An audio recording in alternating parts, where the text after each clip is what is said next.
148쪽에 43번 보겠습니다. 43번. 작년 문제인데요. 어렵다고 평가를 받았던 문제예요. 상급 문제였습니다. 하긴 뭐 작년에 12문제 중에서 9문제가 상급이었으니까 네. 올해는 10문제 넘을 거예요. 상급 문제가. 네. 43번. 아니 상급 문제라고 이의 신청하나요? 그게 그렇게 될 수 없는 게 공간정보법은 또 엄청 쉬웠습니다. 그러니까 공간정보법은 엄청 쉬우니까 공시법 전체로 놓고 보면 중간이에요. 그렇게 되는 겁니다. 그래서 공시법 욕은 안 먹었죠. 등기법은 그렇게 어렵게 나왔어도. 등기법만 놓고 보면 공법보다 훨씬 어렵게 나왔죠. 43번을 보시면 A 건물에 대해 갑이 소유권 이전 등기 청구권 보전의 가등기를 2016년 3월 4일에 했습니다. 가등기 시점은 소유권에 대한 가등기 시점은 2016년 3월 4일이죠.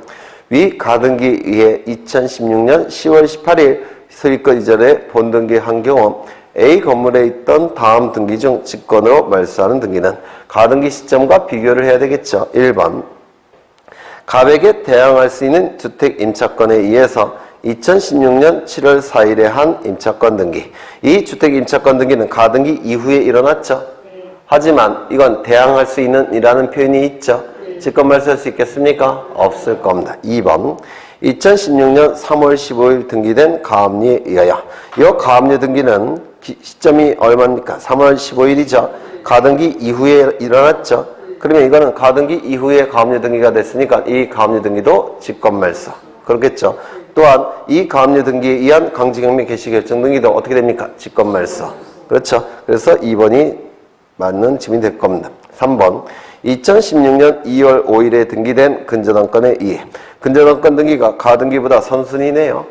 따라서 근저당권 등기는 직권 말소할 수 없을 테고 그 근저당권에 기초한 임의경매 개시 결정 등기도 세트니까 직권 말소할 수 없겠죠. 4번 위 가등기상의 권리를 목적으로 한 2016년 7월 7일에 한 가처분 등기. 이 가등기상 권리를 목적으로 한 가압류 등기. 이건 무관한죄의 처분행위로 볼 수가 없다 그랬죠. 따라서 직권 말소하지 못할 겁니다. 정답은 2번이 돼. 정말 어렵죠. 안 어려우세요? 강사가 훌륭해서 그래요. 네.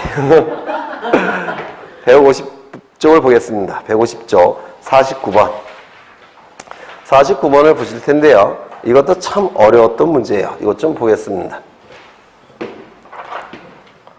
가등기는 무조건 출제가 된다고 그랬죠. 그 다음에 지금 보실 거는 처분금지 가처분 등기인데 처분금지 가처분 등기는 정말 어려운 등기예요. 가장 어려운 등기인데 이것도 작년 빼고서는 계속 출제를 했었습니다. 그래서 기억해 두셔야 됩니다. 여기에 이러한 부동산이 있고 소유자가 갑입니다. 그런데 이 갑과 A가 매매 계약을 체결합니다. 매매 계약이 체결되면 갑은 소유자니까 소유권 이전 등기 의무가 발생을 할 겁니다. 맞습니까? 그리고 이 A는 소유권 이전 등기 청구권이 발생을 할 겁니다.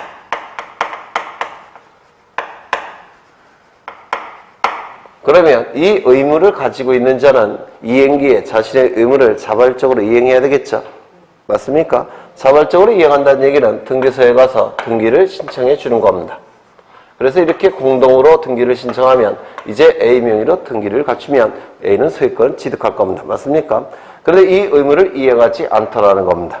즉 등기를 신청해 주지 않더라는 겁니다. 등기를 신청하지 않게 되면 이제 이 A는 강제 집행을 통해서라도 등기 명의를 가지고 와야 되겠죠. 그런데 강제 집행하기 위해서는 뭐가 필요합니까? 네? 강제 집행을 하기 위해서 뭐가 필요하다고 했죠? 강제 집행할 수 있는 권리의 원천, 집행권원이라는 게 필요하다고 그랬죠. 집행권원은 뭐라고 했습니까? 판결서. 판결서가 집행권원이 돼요. 강제 집행할 수 있는 권리의 원천, 집행권원이 되는 겁니다. 그러면 이 판결서를 만들기 위해서 채권자는 법원에 소송을 제기할 겁니다. 법원에 제기하는 소송의 이름은 소유권 이전 등기에 관한 소송을 제기할 겁니다. 맞습니까? 그런데 이 소송이라는 것은 소송이 제기된 시점부터 판결이 확정이 되기까지 긴 시간이 걸립니다. 긴 시간이 걸리는데 중간에 요 채무자가 이 채무자 소유 부동산을 다른 자에게 처분을 하게 되면 판결이 확정되는 시점에 이미 소유권이 누구에게 넘어갔습니까? 을에게 넘어갔죠. 따라서 강제로 뺏어올 수 있습니까? 없습니까? 없겠죠. 그러면 다른 자에게 처분하지 못하도록 해야 되겠다는 겁니다.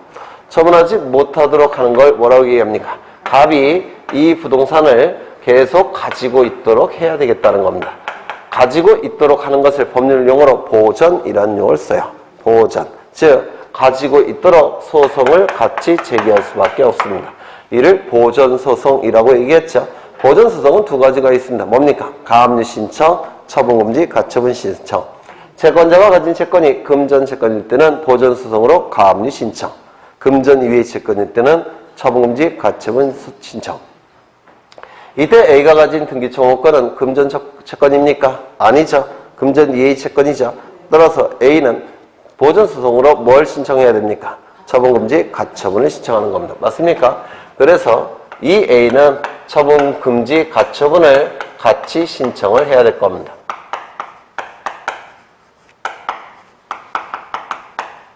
이걸 보전소송이라고 불러요. 이거는 뭐라고 부르냐면 판결서를 만드는 소송이죠. 이걸 본안소송이라고 부릅니다. 본래의 안건인 소송, 본안소송. 판결서를 만드는 소송, 본안소송. 그 다음에 처분금지, 가처분하는 것을 보전소송. 이 두 개의 소송을 보통은 같이 신청을 합니다. 그러면 이것은 처분금지, 가처분은 갑이 다른 자에게 처분하기 전에 후딱 해줘야 되겠죠. 따라서 긴급성을 요하니까 이건 금방 결정이 납니다. 보통 2, 3일이면 결정이 나요. 처분금지, 가처분은 보통 2, 3일이면 결정이 납니다. 결정이 나면 이제 공시해야 되니까 등기소에다가 처분금지, 가처분 등기를 촉탁합니다. 그래서 이 가압류 등기나 처분금지, 가처분 등기는 원칙이 법원의 촉탁에 의한 등기입니다. 맞습니까? 그러면 말소도 어떻게 하는 게 원칙이었습니까? 촉탁. 회복은요? 촉탁. 그렇죠?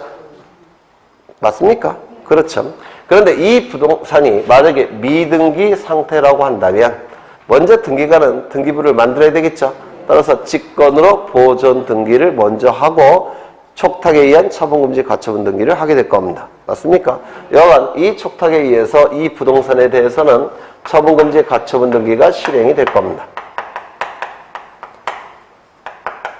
이것도 프린트에 다 있어요. 제가 똑같이 그려놨습니다. 프린트에다가. 거기에 서브노트에 똑같이 그려놨어요.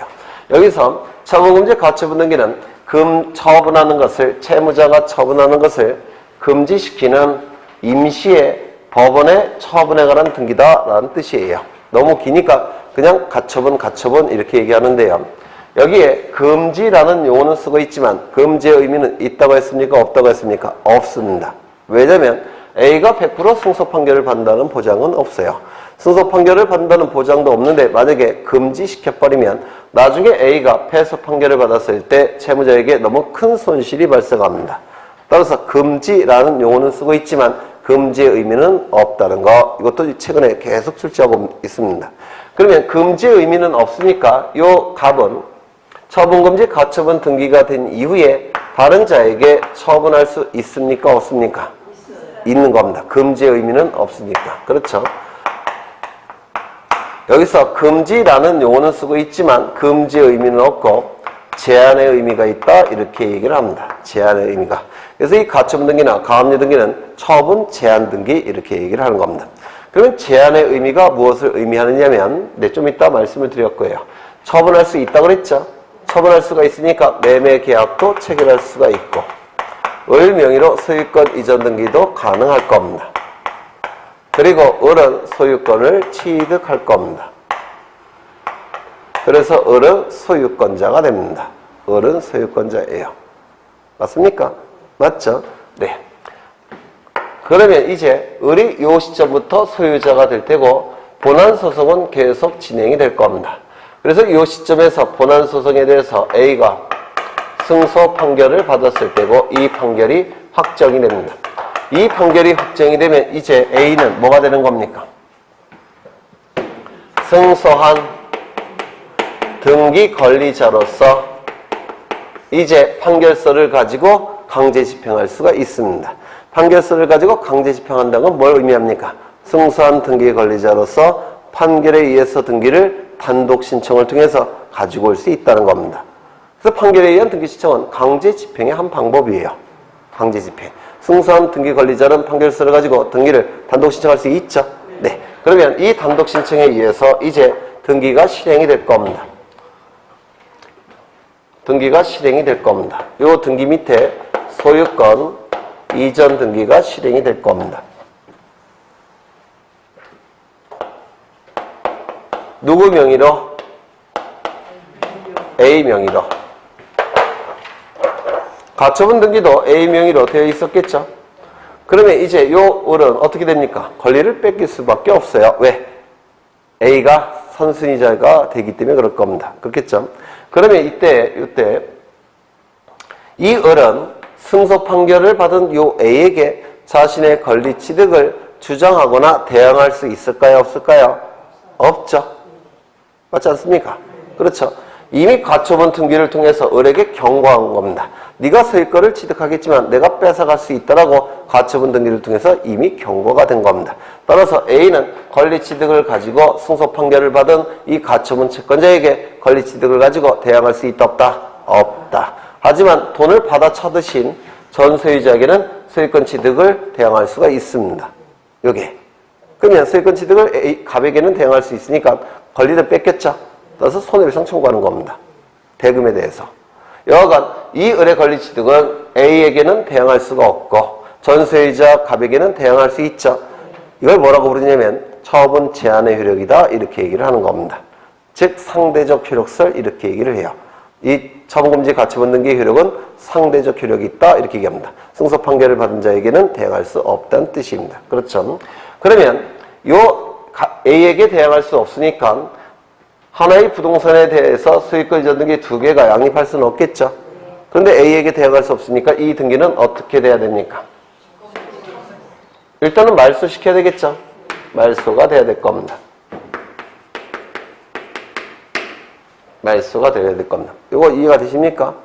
여기서 이 등기는 승소한 등기 권리자로서 판결에 의해서 등기 신청하는 거니까 단독입니까? 공동입니까? 단독. 누가요? A가 단독 신청을 통해서 등기를 실행할 겁니다. 판결서가 있으니까. 맞습니까? 그런데 만약에 요 을의 명의가 저당권 등기라고 한다면 소유권은 여전히 누가 갖고 있습니까? 갑이 갖고 있는 상태죠. 그러면 이 A가 강제 집행을 시도하려고 하니까 요 갑이 이렇게 얘기합니다. 나중에 강제 집행을 하게 되면 A가 또 손해배상도 같이 청구할 수가 있어요. 그래서 A가 갑에게 강제 집행 시작하려고 하니까 요 갑이 야 하지 말고 내가 해줄게 등기를. 그래서 이렇게 같이 갈 수도 있습니다. 같이 갈 수도 있어요. 그럴 수 있겠죠. 따라서 공동신청도 가능하다 이렇게 얘기합니다. 누가? A와 갑이. 등기 이규는 이 가처분 채권자 명의의 등기는 공동신청도 가능하다고 되어 있습니다. 이거 되셨습니까? 그 다음에 이 등기는 말소돼야 된다고 했죠. 어떻게 말소된다고요? 이거 어떻게 말소된다고요? 직권은 가등기할 때 직권이었어요. 가등기할 때는 무권리자의 처분행위로 간주할 수가 있었기 때문에 직권 말소했죠. 그런데 요 을명의 등기는 무권리자의 처분행위로 볼 수 있습니까?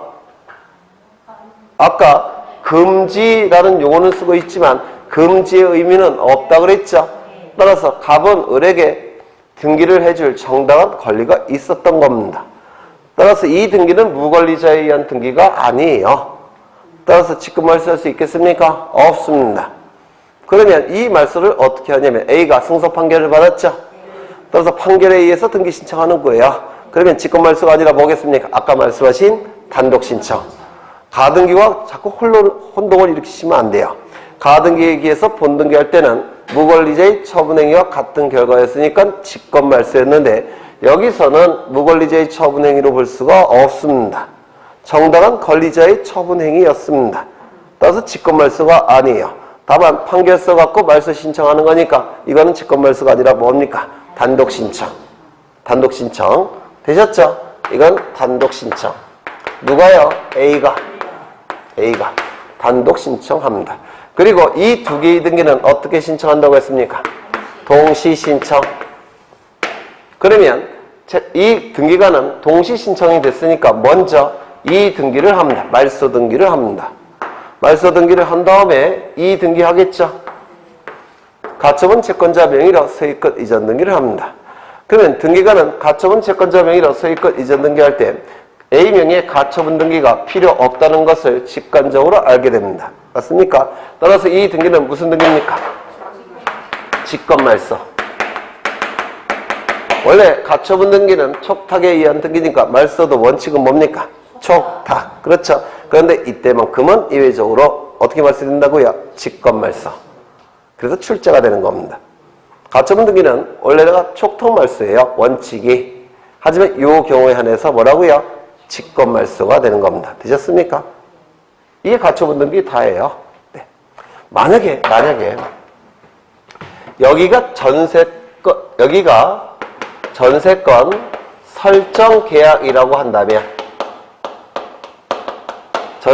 설정 계약이라고 한다면 여기는 소유권 이전 등기가 아니라 무슨 등기겠습니까? 전세권 설정 등기가 될 겁니다. 맞습니까? 여기는 전세권 설정 등기가 될 겁니다. 전세권 등기가 될 거예요. 이거 되셨습니까? 그러면 여기가 소유권 이전 등기가 아니라 지상권 등기라고 한다면 요 두 개의 등기는 양립할 수 있습니까? 없습니까? 없죠. 따라서 이거 말소시켜야 될까요? 양립할 수 없습니까? 말소돼야 되겠죠? 어떻게 말소? 또 직권. 단독 말소. 맞습니까? 양립할 수 없으니까 단독 말소. 만약에 여기가 저당권이라고 한다면 이거 말소할 필요가 있을까요? 없을까요? 없죠. 왜? 두 개 다 양립이 가능하니까. 맞습니까?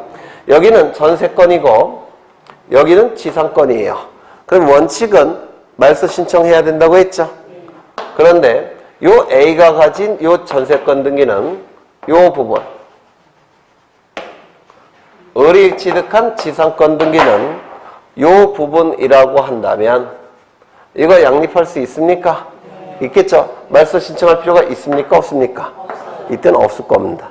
그렇죠. 그럼 만약에 여기가 전세권 설정 계약이 아니라 저당권 설정 계약이라고 한다면 여기도 저당권 등기가 이루어져야 되겠죠. 그러면 여기에 나오는 등기는 다 양립할 수 있을까요? 없을까요? 다 양립이 되니까 말소할 필요가 있습니까?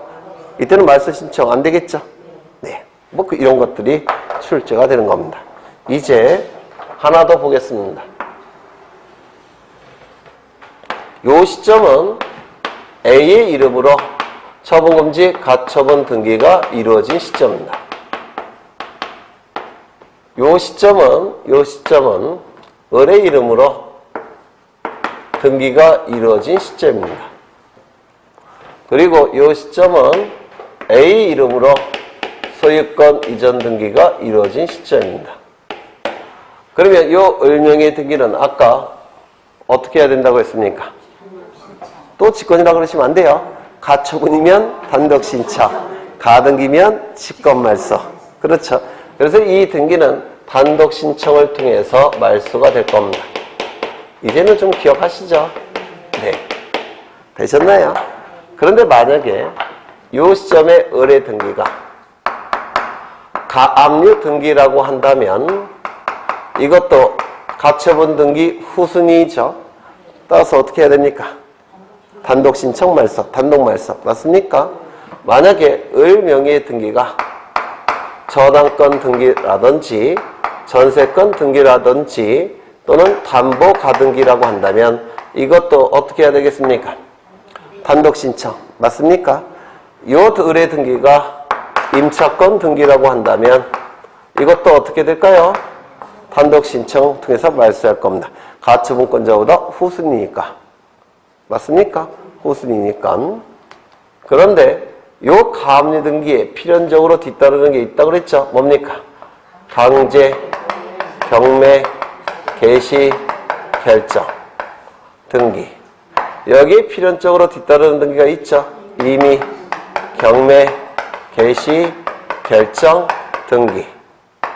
그 다음에 여기가 대항력 있는 임차권이라고 한다면 누구에게? A에게 대항력 있는 임차권 등기라고 한다면 아니요, 이거는 좀 이따가 하고 요거는 다 단독 신청을 통해서 말소시키는 거죠. 원칙은 그런데 만약에 요 가압류 등기나 요 등기가 가처분 등기보다 선순위라고 한다면 말소 신청할 수 있습니까? 없습니까? 없겠죠. 따라서 그에 뒤따르는 등기도 말소 신청할 수 있습니까? 없을 겁니다. 요 등기가 가처분 채권자에게 대항할 수 있는 힘이 있다고 한다면 이때도 말소 신청할 수 있습니까? 없을 겁니다. 요거 되셨나요? 그 다음에 하나 더. 이 가처분 등기 자체에 대한 가압류 가처분 등기는 불가능합니다. 가처분 등기는 재산적 권리가 아니에요. 따라서 가처분 등기 자체에 대한 가압류 가처분 등기는 허용되지 않습니다. 그래서 여기서 말소 신청할 수 없는 것은 가등기와 달리 3개입니다. 아까 가등기 직권 말소는 몇 개였죠? 4개. 여기서는 3개. 되셨나요? 네. 가처분 등기 자체에 대한 가압류 가처분은 안 되니까 그건 안 빼고 뭡니까? 딱 3개입니다. 그러면 이제 거기 49번을 보십니다. 49번.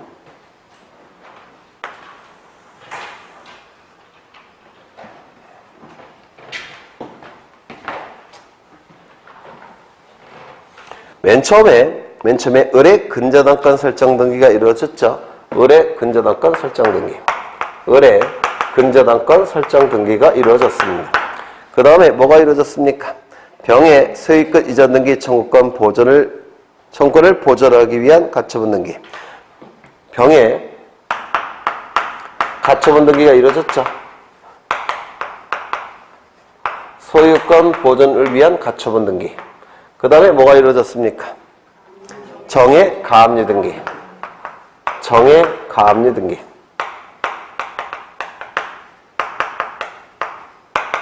그 다음에 뭐가 이루어졌죠? 의뢰 근저당권에 의한 임의경매 개시결정 등기. 의뢰 근저당권에 기한 요것에 기초한 임의경매 개시 결정 등기. 이렇게 순차적으로 이루어졌습니다. A 토지에 대하여 병이 갑을 등기 의무자로 하여 소유권 이전 등기를 신청하는 경우, 지금 누구 명의로 소유권 이전 등기가 신청되고 있습니까? 가처분 채권자 병의 이름으로 소유권 이전 등기 신청되고 있죠. 맞습니까? 그러면 병의 소유권 이전 등기가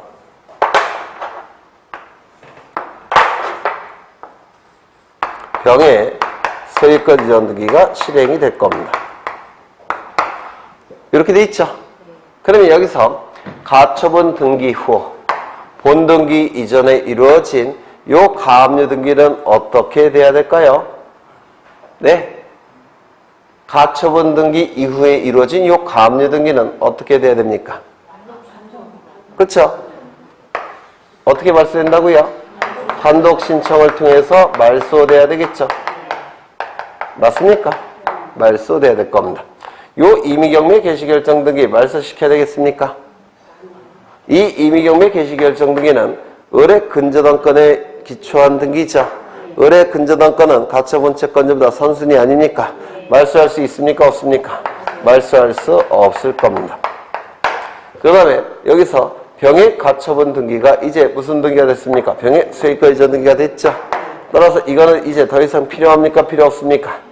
필요 없죠. 어떻게 말소합니까? 직권 말소. 요 의뢰 근저당권 등기는 가처분 등기보다 선순위죠. 말소할 수 없죠. 되셨습니까? 그러면 이제 1번부터 보십니다. 1번. 정의 가압류 등기는 등기관이 직권으로 말소해야 된다. 맞았습니까? 어떻게 말소됩니까? 단독 신청. 2번. 정의 가압류 등기의 말소를 병이 단독으로 신청할 수 있다. 맞습니까? 맞겠죠? 3번. 근데 이게 참 어려운 문제인데 딱 봤을 때 1번 아니면 2번이 답이 되겠죠? 이지선다예요, 결국은. 그렇죠? 네. 3번. 병의 가처분 등기의 말소는 병이 신청해야 된다. 맞습니까? 병의 가처분 등기는 어떻게 말소됩니까? 직권 말소. 4번. 병의 가처분 등기는 법원의 촉탁에 의해서 말소해야 된다. 아니죠? 직권 말소. 그 다음에 병은 의뢰 근저당권에 의해 임의경매 개시결정 등기 말소를 신청할 수 있다. 없다? 없다. 그렇죠? 네, 정답은 2번이 됩니다. 참 어렵긴 하죠? 출제한 놈들이 나쁜 놈이에요. 네. 꼭 법무사 시험 문제 같죠? 법무사도 이렇게 안 내는 것 같던데. 그 다음에 152쪽을 보십니다. 152쪽. 벌써 출제가 되는 문제 두 가지 테마를 다 한 거예요. 여기서 아까 가등기 보셨죠? 가등기 전부 다 한 겁니다. 그 다음에 이 가처분 등기 전부 다 한 거예요. 그렇죠? 네. 이제 또 하나가 출제되는 부분이 있는데 소유권 보존 등기. 이것도 무조건 출제가 됩니다. 소유권 보존 등기도 무조건 출제가 되는데요. 이것도 다 할 겁니다. 오늘. 그러면 이 소유권 보존 등기 프린트 보십니다.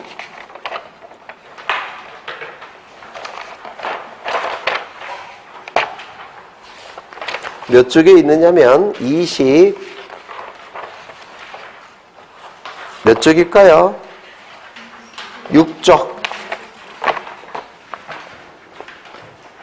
무조건 나오는 영역을 다 지금 보고 있어요. 오늘. 네. 소유권 보존 등기가 나오는데 이 보존이라는 용어 자체는 존재하는 소유권을 보호하기 위한 등기가 소유권 보존 등기입니다. 거기서 보시면 갑이 부동산을 소유할 때 이를 권리로 인정한 것이 소유권이라는 권리고 소유 상태를 권리로 인정한 것이 소유권이라는 권리고 이 존재하는 소유권을 보호하기 위해서 등기소에 가서 최초로 신청하는 등기가 보존등기, 소유권 보존등기라고 얘기를 할 겁니다. 이때 부동산을 소유하는 가장 대표적인 경우는 첫 번째 건물을 신축한다면 신축한 자가 소유권 취득하죠. 공유수면을 매립한다면 매립한 자가 소유권 취득하겠죠. 규약성 공용 부분에서 그 규약을 폐지하게 되면 공용 부분이 전유 부분으로 회복된다고 했습니다. 기억나십니까? 회복이 되니까 전유 부분이 되겠죠. 그러면 그 전유 부분을 취득하는 자가 무슨 등기 신청한다고 했습니까? 보존 등기. 그렇죠. 그래서 이 보존 등기 신청하는 대표적인 경우 언급되어 있고요. 거기 1번이 나와 있는데 1번 대단히 중요합니다. 1번 무조건 출제된다고 생각하셔야 돼요. 1번 등기관이 소유권 보존 등기를 할 때는 등기원인과 그 날짜를 기록하지 아니한다. 그 이유가 있습니다. 이 보존 등기는 등기원인이 소유권 취득이 되겠죠. 그런데 그 소유권을 취득하는 방법은 너무나도 다양합니다. 너무나도 다양하니까 그 원인을 일일이 등기부에 기록할 수가 없습니다. 맞습니까? 그 다음에 소유권 취득하는 날짜도 대단히 불분명해요. 보통 잘 모릅니다. 그래서 너무나도 불분명하니까 기록할 수가 없습니다. 그래서 이 소유권 보존 등기는 등기부에 등기원인과 날짜를 기록하지 않습니다. 등기원인과 날짜를 기록하지 않으니까 신청 정보에도 기록할 필요가 없습니다. 신청 정보에도 기록할 필요가 없으니까 신청 정보의 내용을 확인하기 위해서 이 등기원인과 날짜를 확인할 수 있는 정보를 첨부할 필요도 없습니다. 그렇죠? 이거 꼭 기억해 두셔야 됩니다. 두 번째, 소유권 보존 등기를 신청할 수 있는 자가 우리 등기법에서 네 명을 인정하고 있죠. 신청인 4사람. 그렇죠. 소유권을 증명할 수 있는 방법은 4가지가 있는데요. 첫 번째, 토지대장, 임야대장, 건축물 대장의 최초의 소유자로 등록되어 있는 자, 그 상속인, 그 밖에 포괄 승계인. 외우셔야 돼요. 반드시. 무조건 출제가 되니까 외우셔야 됩니다. 첫 번째, 대장의 최초의 소유자로 등록된 자, 그 상속인, 그 밖에 포괄 승계인. 한 페이지 넘겨보시면 두 번째, 확정 판결에 의해서 소유권을 증명하는 자. 세 번째, 수용에 의해서 소유권 취득을 증명하는 자. 네 번째, 특별자치도지사, 시장군수, 구청장의 확인에 의해서 소유권을 증명하는 자. 이 넷은 보존 등기를 신청할 수가 있습니다. 이 넷은 무조건 외우셔야 돼요. 다시요. 첫 번째, 대장의 최초의 소유자로 등록된 자, 그 상속인, 포괄 승계인. 두 번째, 확정 판결에 의해서 소유권을 증명하는 자. 세 번째, 수용에 의해서 소유권 취득을 증명하는 자. 네 번째, 특별자치도지사, 시장, 군수, 구청장의 확인에 의해서 소유권을 증명하는 자, 보존등기 신청할 수가 있습니다. 그런데 1번부터 3번까지는 건물에 대한 보존등기도 가능하고 토지에 대한 보존등기도 가능하지만 네 번째를 보시면 가로 안에 건물에 한한다 이렇게 돼 있죠. 네 번째는 토지에 대한 보존등기 신청은 허용되지 않고 건물만 보존등기 신청할 수가 있는데 이게 우리 보존등기에서 가장 많이 출제가 된 겁니다.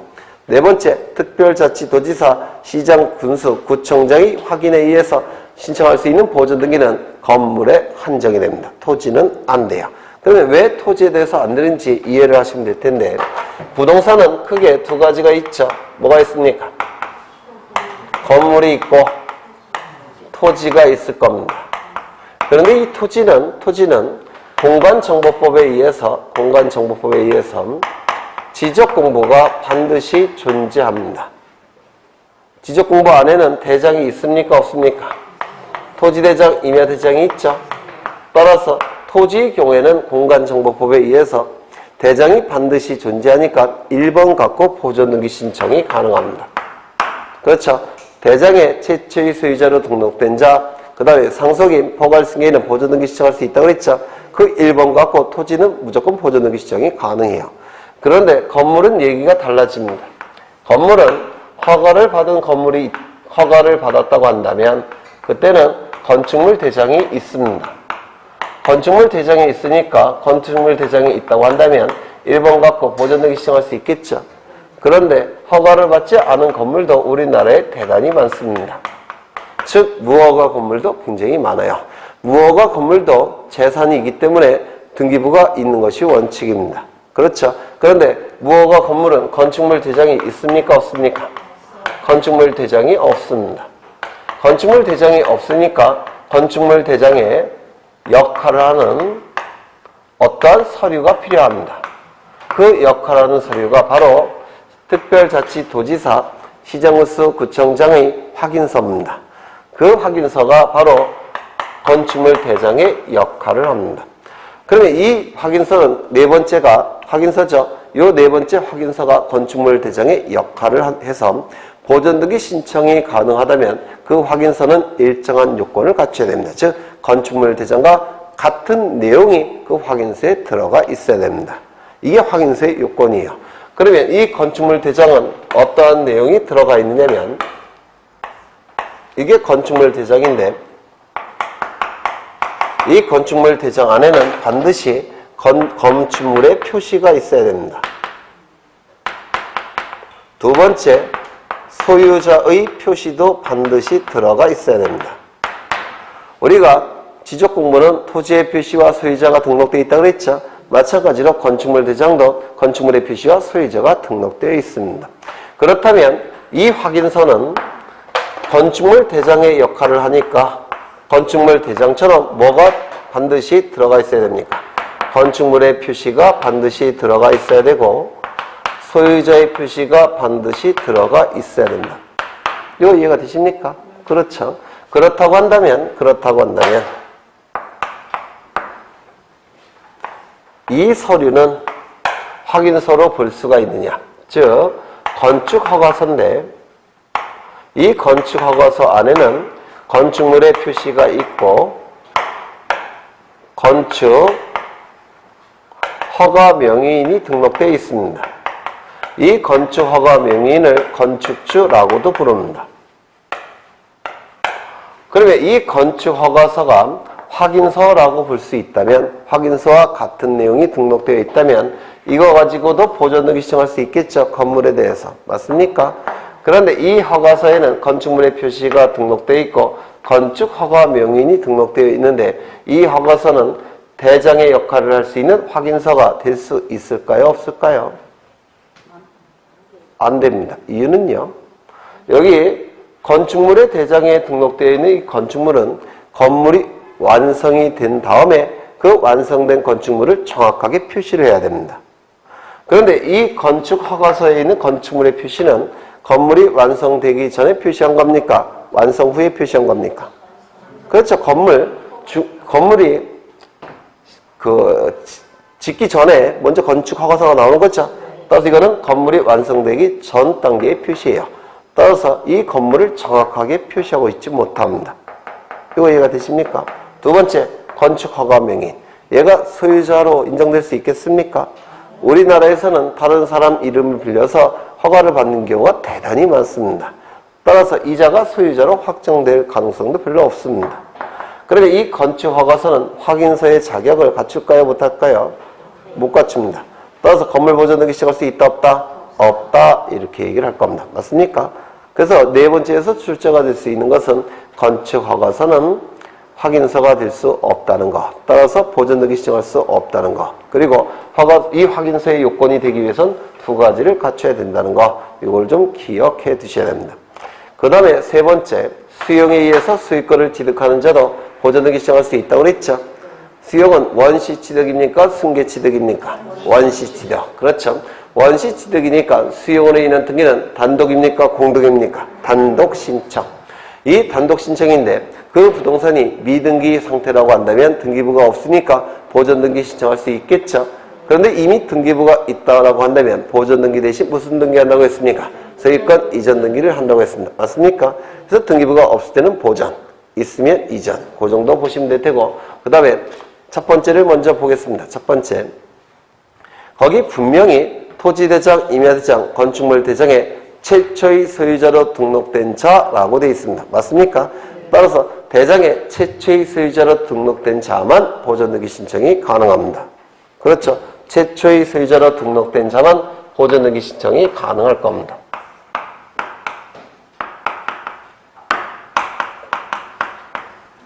그렇다면 최초의 소유자로 등록된 자로부터 이전 등록을 받은 자는 보존등기 신청할 수 있겠습니까? 없겠습니까? 없다. 이렇게 얘기합니다. 없다. 그렇죠. 최초의 소유자로 등록된 자만 보존등기 신청할 수 있으니까 이전 등록을 받은 자는 보존등기 신청할 수가 없습니다.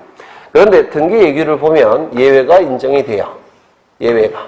이거는 대장이고 그 다음에 부동산 표시가 있고 최초의 소유자로 등록된 자가 국가이더라는 겁니다. 국가로부터 이전 등록을 받은 자는 예외적으로 보존등기 신청할 수 있다라고 얘기합니다. 그 이유가 있는데요. 국가가 만들어지면 그 국가 안에 있는 모든 토지는 전부 다 국가 소유가 원칙입니다. 그 국가 소유 토지를 국민들에게 나눠준 겁니다. 분배를 한 거예요. 그러면 결국은 요 문구도 앞에 뭐가 생략된 거로 볼 수 있을까요? 국가가. 맞습니까? 그렇죠. 그래서 원칙은 최초의 소유자로 등록된 자만이 보존등기 신청할 수 있지만 예외적으로 국가로부터 소유권 이전 등록을 받은 자는 보존등기 신청할 수 있다라고 얘기합니다. 이거 기억해 두셔야 될 겁니다. 두 번째. 그 옆에 그 상속인이라는 문구가 나오죠. 여기서 그는 누구를 얘기하는 겁니까? 네, 최초의 소유자로 등록된 자. 그렇죠. 그 자가 상속인도 꾸미고 포괄승계인도 꾸미는 겁니다. 그러면 첫 번째, 그 상속인이라면 최초의 소유자로 등록된 자의 상속인이라는 뜻입니다. 맞습니까? 그러면 갑의 상속인은 갑이 사망했을 때 보존등기 신청할 수 있습니까? 없습니까? 있을 겁니다. 그러면 이전 등록을 받은 자의 상속인은 보존등기 신청할 수 있을까요? 없을까요? 없습니다. 최초의 소유자로 등록된 자의 상속인만 보존등기 신청할 수가 있는 겁니다. 이전 등록을 받은 자의 상속인은 보존등기 신청할 수 없다라고 얘기합니다. 그 다음에 거기 그 밖에 포괄승계인이 있다고 그랬죠. 그 포괄승계인도 최초의 소유자로 등록된 자의 포괄승계인만 보존등기 신청할 수가 있는 겁니다. 이전 등록을 받은 자의 포괄승계인은 당연히 보존등기 신청할 수가 없습니다. 이거 이해가 되십니까? 그렇다면 여기서 포괄승계에서 문제가 되는 것이 유증인데요. 유증은 두 가지가 있죠. 포괄유증이 있을 테고 또 하나는요. 특정 유증도 있겠죠. 네, 특정 유증도 있을 겁니다. 그런데 이 포괄유증을 받은 자는 포괄승계인입니까? 포괄유증을 받은 자는 포괄유증이니까 포괄승계인입니까? 네, 맞겠죠. 얘는요. 특정 승계인이겠죠. 맞습니까? 따라서 최초의 소유자로부터 포괄유증을 받은 자는 보존등기 신청할 수 있겠습니까? 있겠죠. 그러면 이전 등록을 받은 자로부터 포괄승계를 받은 자는 포괄유증을 받은 자는 보존등기 신청할 수 있겠습니까? 없을 겁니다. 맞습니까? 그 다음에 특정 유증은 보존등기 안 된다고 했죠. 그러면 최초의 소유자로부터 특정 유증을 받은 자는 보존등기 신청할 수 있겠습니까? 없겠죠. 그러면 이전 등록을 받은 자의 특정 유증을 받은 자는 보존등기 신청할 수 있겠습니까? 없을 겁니다. 되셨나요? 그 다음에 두 번째를 보십니다. 확정 판결에 의해서 소유권 증명한 자도 보존등기 시작할 수 있다고 했죠. 이때 이 판결서는 두 가지 내용으로 구성되어 있습니다. 주문과 이유로 구성되어 있습니다. 주문과 이유로. 이 주문은 두 줄에서 세 줄로 아주 간략하다고 했죠. 이 주문의 끝문장이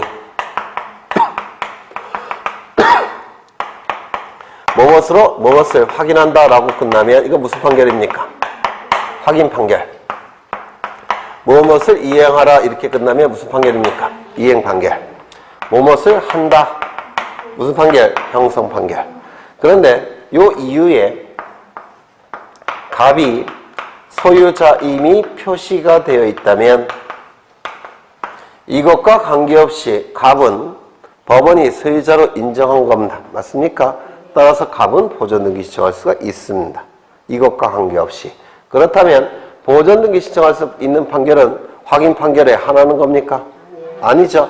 확인 판결이건 이행 판결이건 형성 판결이건 관련이 없습니다. 여기에 갑이 소유자라고만 표시되어 있다면 그 자는 법원이 소유자로 인정한 거니까 무조건 보존등기 신청할 수 있을 겁니다. 맞습니까? 그렇죠. 여기까지가 이제 쉬운 내용이고 조금 어려운 내용을 보겠습니다. 갑은 이 부동산을 자기가 만들었습니다. 건물이라고 한다면 갑이 신축한 거고 토지라고 한다면 갑이 바다를 메꿔서 공유수면 매립지를 만들었다는 겁니다. 그러면 이 갑은 법적으로 완전한 소유권자일 겁니다. 맞습니까? 법적인 소유자예요. 그런데 이상하게 을의 이름으로 대장이 만들어졌다는 겁니다. 대장이. 그 다음에 여기 부동산 표시가 있을 테고요. 그 다음에 최초의 소유자로 을로 등록이 되어 있습니다. 이건 제대로 만들어진 걸까요? 잘못 만들어진 걸까요? 당연히 잘못 만들어진 겁니다. 왜? 갑이 소유자니까. 맞습니까? 여하간 잘못 만들어졌지만 대장이 존재하니까 이 대장에 최초의 소유자로 등록된 이 을은 보존등기를 신청할 가능성이 있을 겁니다. 물론 보존등기 신청한다고 해서 을이 소유권을 취득하지는 않습니다. 왜? 이미 갑이 소유권자라고 그랬죠. 하지만 등기부에 갑의 이름이 나타날 가능성이 있고 갑과 을 사이의 소유권에 대해서 분쟁이 발생할 여지가 있습니다. 맞습니까? 그러면 이 갑은 법원에 소송을 제기해서 판결서를 받아서 등기소에 가서 보존등기를 신청할 텐데 이때 판결의 상대방은 누구여야 될까요? 을이어야 될 겁니다. 맞습니까? 이 을을 뭐라고 부르냐면 피고라고 부를 겁니다. 소를 제기하는 자를 원고, 소 제기의 상대방을 피고라고 얘기합니다. 그런데 피고는 정확한 자를 피고로 삼아야 됩니다. 맞습니까? 따라서 아무나 피고로 삼다고 해서 그 판결이 효력이 있는 건 아니고요. 피고가 될 자격이 있는 자를 피고로 삼아야지만 그 판결은 효력이 있는 겁니다. 예를 들어서 갑이 저한테 찾아와서 당신 피고가 돼주시오 라고 하고 저한테 소송을 제기했다고 해서 이게 판결 효력이 있겠습니까? 저는 아무 관계도 없는데. 그렇죠. 그래서 피고 적격이 있는 자를 상대로 판결을 받아야지만 그 판결은 보존등기 시작할 수 있는 판결이 됩니다. 그러면 피고 적격이 있는 자가 누구냐면 보존등기를 신청할 가능성이 있는 자가 피고 적격이 있다라고 얘기합니다. 보존등기 신청할 가능성이 있는 자. 그러면 이 을은 보존등기 신청할 가능성이 있습니까? 있죠. 최초의 소유자가 등록되어 있으니까. 따라서 얘를 피고로 삼아 판결을 받아 보존등기 신청할 수 있을 겁니다. 그렇다면 여기 최초로 등록된 자는 을인데 병으로 이전 등록을 받았다는 겁니다. 그런데 갑이 병을 피고로 삼아 판결을 받았다고 해서 그 판결은 보존등기 신청할 수 있습니까? 없습니다. 피고 적격이 없기 때문에 그래요. 왜? 이전 등록을 받은 자는 보존등기 신청할 가능성이 처음부터 없죠. 피고 적격이 없기 때문에 얘를 피고로 삼아 판결을 받았다고 해서 보존등기 신청할 수는 없습니다. 그러면 을의 상속인은 피고 적격이 있을까요? 없을까요? 있겠죠. 왜? 보존등기 신청할 가능성이 있으니까. 이거 이해가 되십니까? 요 을에 포괄 유증을 받은 자는 피고 적격이 있을까요? 없을까요? 있죠. 왜? 보존등기 신청할 가능성이 있으니까. 특정 유증을 받은 자는 보존등기 신청할 가능성이 있을까요? 없을 겁니다. 왜? 보존등기 신청이 처음부터 막혀있죠. 경에 상석이는 보조등기 신청할 수 있을까요? 없겠죠. 피고가 돼봤자 얘를 피고로 삼아봤자 그 판결서는 보조등기 신청할 수 있는 판결이 아닙니다. 포괄 승계인은요. 최초의 소유자로부터 다시요. 포괄 유증을 받은 자는 안 되죠. 최초의 소유자로 등록된 자로부터 포괄 유증을 받은 자만 보조등기 신청할 수 있죠. 따라서 이전 등록을 받은 자의 포괄 유증을 받은 자는 안 되겠죠. 특정 유증을 받은 자라고 한다면 피고가 될 수 있겠습니까? 없을 겁니다. 그렇다면 얘는 피고가 될 수 있을까요? 없을까요?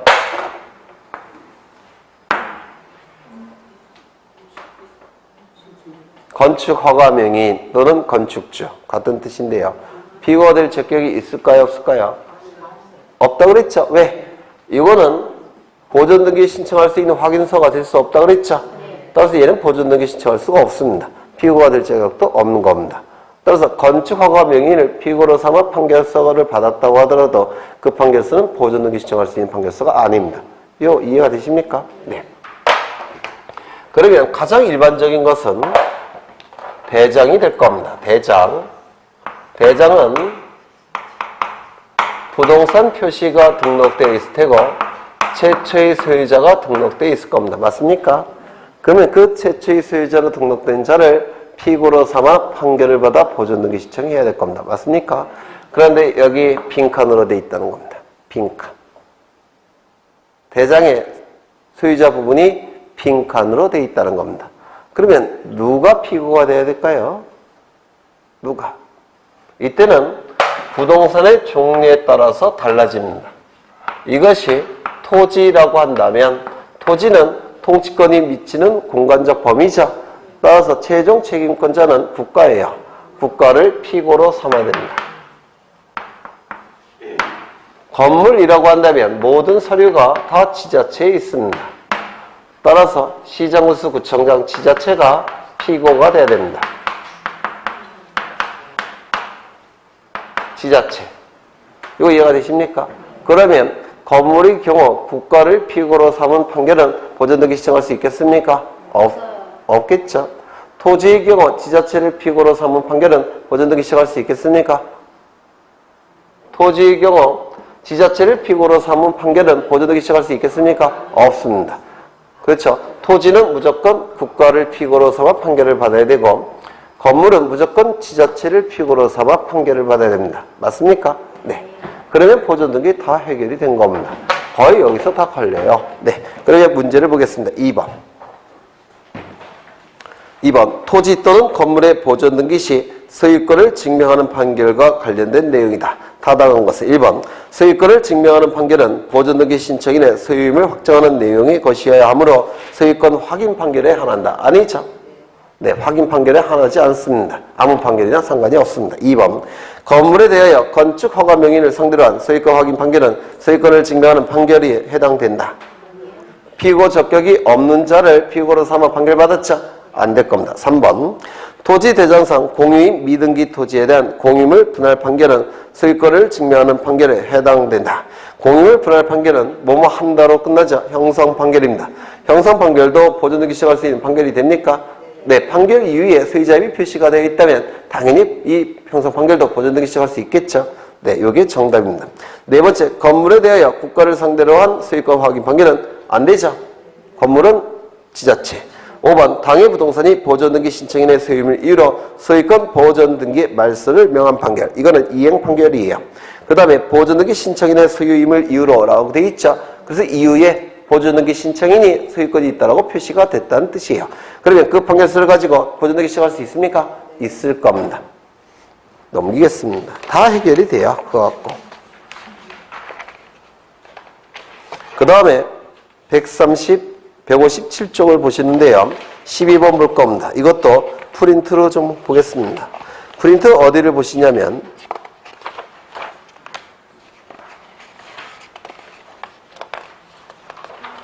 31쪽을 보십니다. 프린트 31쪽. 예전에 판서했던 그림을 제가 고스란히 그려놓은 겁니다. 거기 보시면 31번 2006년도 1월 1일을 기준으로 해서 그 이후에 갑과 을 사이에 거래 계약이 이루어지고 등기까지 이루어지면 물권 변동의 효력이 나타날 겁니다. 찾으셨습니까? 네, 31조. 다시요. 2006년도 1월 1일을 기준으로 해서 그 이후에 갑과 을 사이에 거래 계약이 이루어지고 등기까지 이루어졌다면 물권 변동의 효력이 나타날 겁니다. 그런데 일정한 경우에는 갑과 을은 등기 신청 시 부동산 거래계약 신고필 정보를 등기소에 제공해야 됩니다. 이 부동산 거래계약 신고필증 정보에는 거래 금액이 기록되어 있습니다. 그러면 이 거래 금액이 기록된 부동산 거래계약 신고필증 정보가 등기소에 제공이 되면 등기관은 갑부의 권리자 및 기타란에 거래 금액을 기록하게 되는데 이를 거래가액의 등기라고 얘기를 합니다. 그런데 부동산이 수개이거나 당사자가 수인일 때는 부동산별로 당사자별로 금액이 나눠져 있겠죠. 나눠져 있을 테니까 부동산 거래신고필증 정보로 해결이 안 됩니다. 따라서 이때는 매매 목록을 등기소에 제공해야 됩니다. 언제요? 부동산이 수개이거나 당사자가 수인일 때는 매매 목록을 제공하게 되는데 등기관은 갑부의 권리자 및 기타란에 매매 목록 번호를 기록하게 됩니다. 여기서 이제 중요한 것이 일정한 경우는 어느 경우냐. 즉 매매 목록이라 부동산 거래가액 등기나 매매 목록 번호를 등기해야 되는 일정한 경우는 어떠한 경우냐. 옆에 나와 있죠. 등기의 목적이 소유권 이전 등기를 목적으로 할 때 등기원인 증서가 매매 계약서일 때 이때 거래가액 등기나 매매 목록이 등기가 되는 겁니다. 그러면 거기에 소유권 이전 등기를 목적으로 할 때 거래가액이나 매매 목록이 등기가 되는데 소유권 이전의 가등기를 목적으로 할 때는 등기하겠습니까? 안 할 겁니다. 지상권 등기, 전세권 등기 이런 거 할 때도 거래가액이나 매매 목록 기록하지 않겠죠? 맞습니까? 두 번째, 등기원인 증서가 매매 계약서일 때만 거래가액 등을 등기하는 겁니다. 그러면 등기원인이 매매인데 등기원인 증서가 판결서인 경우도 있겠죠. 그때는 거래가액 같은 거 등기하겠습니까? 안 할 겁니다. 그렇겠죠. 그러면 문제 보겠습니다. 12번 매매를 등기원인으로 소유권 이전 등기를 할 경우 거래가액 등기에 관한 설명 중 틀린 것은 2006년도 1월 1일 이전에 작성된 매매계약서 2006년도 1월 1일 이후가 아니죠. 그렇죠. 거래가액 등기하지 않을 겁니다. 2번 등기원인이 매매라 하더라도 등기원인 증서가 판결서 등 매매계약서가 아닌 때는 거래가액 등기하겠습니까? 안 할 겁니다. 3번 부동산 거래계약 신고필증성의 부동산이 한 개인 경우 매도인과 매수인이 각각 복수이더라도 매매 목록을 지출할 필요가 없습니까? 아니죠. 부동산이 수개이거나 당사자가 수인일 때는 매매 목록 첨부한다고 했죠. 요게 틀렸을 테고 4번 한 개의 신고필증에 두 개 이상의 부동산이 기재된 경우에 거래가액과 목적 부동산을 기재한 매매 목록을 작성해야 된다. 맞겠죠? 5번 등기원인 증서와 신고필증에 기재된 사항이 서로 달라 동일한 거래라고 인정할 수 없다라고 한다면 거래가액 등기해 줄 수 있겠습니까? 없을 겁니다. 네, 여기까지 보고 좀 쉬겠습니다.